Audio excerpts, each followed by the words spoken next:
Hello दोस्तों, आप सभी को अपने स्मार्ट साइंस कोचिंग सेंटर में स्वागत है। दोस्तों आज क्लास 10th के साइंस के मोस्ट इंपॉर्टेंट ऑब्जेक्टिव और सब्जेक्टिव क्वेश्चन लेकर आए हैं दोस्तों, जो आपके बोर्ड एग्जाम और वीकली टेस्ट के लिए बहुत महत्वपूर्ण क्वेश्चन है दोस्तों।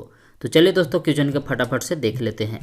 तो पहला क्वेश्चन दोस्तों इस तरह से दिया हुआ है कि जीव विज्ञान की वह शाखा जिसके अंतर्गत विभिन्नता तथा आनुवंशिकता का अध्ययन किया जाता है कहलाता है। तो दोस्तों जिसके अंतर्गत विभिन्नता तथा आनुवंशिकता का अध्ययन किया जाता है उसे आनुवंशिकी कहते हैं। ठीक है दोस्तों, इसलिए इसका राइट आंसर हो जाएगा दोस्तों डी हो जाएगा। ठीक है, आगे देखिए। तो क्वेश्चन नंबर दूसरा दोस्तों इस तरह से दिया हुआ है कि आनुवंशिकी शब्द का प्रतिपादन सर्वप्रथम किसने किया। तो दोस्तों आनुवंशिक शब्द का प्रतिपादन सर्वप्रथम वेस्टर्न वैज्ञानिक ने किए थे, इसलिए इसका राइट आंसर होगा दोस्तों बी हो जाएगा। अब क्वेश्चन नंबर तीसरा दोस्तों इस तरह से दिया हुआ है कि निम्नलिखित में से किसे आनुवंशिकी पिता कहा जाता है। तो दोस्तों ग्रेगर जॉन मेंडल को आनुवंशिकी का पिता कहा जाता है, इसलिए इसका राइट आंसर होगा दोस्तों सी हो जाएगा। अब क्वेश्चन नंबर 4 दोस्तों इस तरह से दिया हुआ है कि वंशागत नियमों का प्रतिपादन किसने किया। तो दोस्तों वंशागत नियमों का प्रतिपादन ग्रेगर जॉन मेंडल ने किए थे, यानी मेंडल वैज्ञानिक ने किया था, इसलिए इसका राइट आंसर होगा दोस्तों डी हो जाएगा। अब क्वेश्चन नंबर 5 दोस्तों इस तरह से दिया हुआ है कि मेंडल ने अपने प्रयोग के लिए किस पौधे को चुना। तो दोस्तों मेंडल ने अपने प्रयोग के लिए मटर के पौधे को चयन किए। ठीक है, इसलिए इसका राइट आंसर होगा दोस्तों डी हो जाएगा। क्वेश्चन नंबर 6 दोस्तों इस तरह से दिया हुआ कि निम्न में से कौन बौने पौधे को दर्शाता है। तो दोस्तों छोटा डबल छोटा टी बौने पौधे को दर्शाता है, इसलिए इसका राइट आंसर होगा दोस्तों सी हो जाएगा। अब क्वेश्चन नंबर 7 दोस्तों इस तरह से दिया हुआ है कि मानव शरीर के किसी सामान्य कोशिका में गुणसूत्रों के कितने युग्म होते हैं। तो दोस्तों मानव शरीर के सामान्य कोशिका में गुणसूत्रों की संख्या 23 जोड़ी होते हैं। ठीक है, इसलिए इसका राइट आंसर होगा दोस्तों सी हो जाएगा। अब क्वेश्चन नंबर 8 दोस्तों इस तरह से दिया हुआ है कि मानव के स्त्री लिंग में गुणसूत्र होते हैं। तो दोस्तों मानव के स्त्री में गुणसूत्रों क्या होते हैं दोस्तों, एक सेक्स होते हैं, इसलिए इसका राइट आंसर होगा दोस्तों ए हो जाएगा। ठीक है, अब क्वेश्चन नंबर 9 दोस्तों इस तरह से दिया हुआ है कि वह कौन सा कारक है जो वंशागत लक्षणों को नियंत्रित करता है। तो दोस्तों जीन का करता है कि वंशागत लक्षणों को क्या करता है दोस्तों, नियंत्रित करता है, इसलिए इसका राइट आंसर होगा दोस्तों सी हो जाएगा। अब क्वेश्चन नंबर 10 देखिए दोस्तों, तो 10 क्वेश्चन दोस्तों इस तरह से दिया हुआ है कि आनुवंशिकता का आधार है। तो दोस्तों आनुवंशिकता का आधार क्या है दोस्तों, तो डीएनए है। ठीक है दोस्तों, इसलिए इसका राइट आंसर होगा दोस्तों ए हो जाएगा।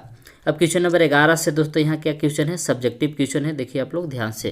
तो 11 क्वेश्चन दोस्तों इस तरह से दिया हुआ कि आनुवंशिकता क्या है। तो इसका आंसर आप दोस्तों इस तरह से लिख सकते हैं कि हम जानते हैं कि माँ बाप तथा उनके बच्चों के कई लक्षणों में समानताएं पाई जाती है, अर्थात माता पिता के कई लक्षण उनके बच्चों में स्थानांतरित हो जाते हैं, यानी कि एक पीढ़ी से दूसरी पीढ़ी में लक्षणों को इस स्थानांतरण को ही आनुवंशिकता कहते हैं। ठीक है दोस्तों, इसका आंसर आप इस प्रकार से लिख सकते हैं। क्वेश्चन नंबर 12 दोस्तों इस तरह से दिया हुआ है कि स्पीसीज से आप क्या समझते हैं। तो इसका आंसर दोस्तों आप इस प्रकार से लिख सकते हैं कि स्पीसीज ऐसे जीवों का समूह को कहते हैं जिनमें आधारभूत विशेषताएं समान होती है तथा जो आपस में लैंगिक जनन कर सकते हैं, उसे क्या कहते हैं दोस्तों, स्पीसीज कहते हैं। ठीक है, इस तरह से आप इसका आंसर लिख सकते हैं।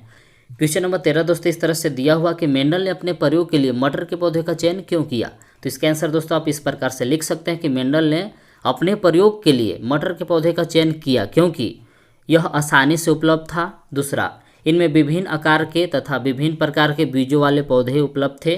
तीसरा, यह अधिक परागकण क्षमता वाला पौधा था तथा पूर्ण पौधे के तैयार होने में समय कम लगता था। ठीक है दोस्तों, क्वेश्चन नंबर 14 दोस्तों इस तरह से दिया हुआ है कि आनुवंशिकता में मेंडल का क्या योगदान है। तो इसका आंसर दोस्तों आप इस प्रकार से लिख सकते हैं कि मेंडल पहले वैज्ञानिक थे जिन्होंने आनुवंशिकता की प्रक्रिया को समझाने के लिए मटर के पौधे का प्रयोग करते हुए प्रत्येक पीढ़ी के एक एक पौधे द्वारा प्रदर्शित लक्षणों का रिकॉर्ड रखा तथा उनकी गणना की। इसके द्वारा उन्होंने आनुवंशिकी लक्षणों की वंशागति के नियम की परिकल्पना की।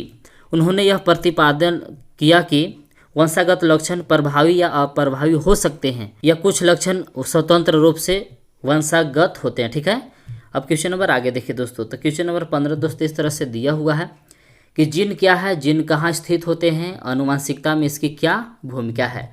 तो दोस्तों इसका आंसर आप इस प्रकार से लिख सकते हैं कि गुणसूत्रों पर पाई जाने वाली वे भौतिक इकाइयाँ जो पैतृक लक्षणों को एक पीढ़ी से दूसरी पीढ़ी में ले जाने का कार्य करती है, जीन कहलाती है। यह डीएनए में स्थित होता है। जिन आनुवंशिक गुणों का वहन करती है, ये पैतृक लक्षणों को अगली पीढ़ी में पहुंचाती है। ठीक है, अब क्वेश्चन नंबर आगे देखिए।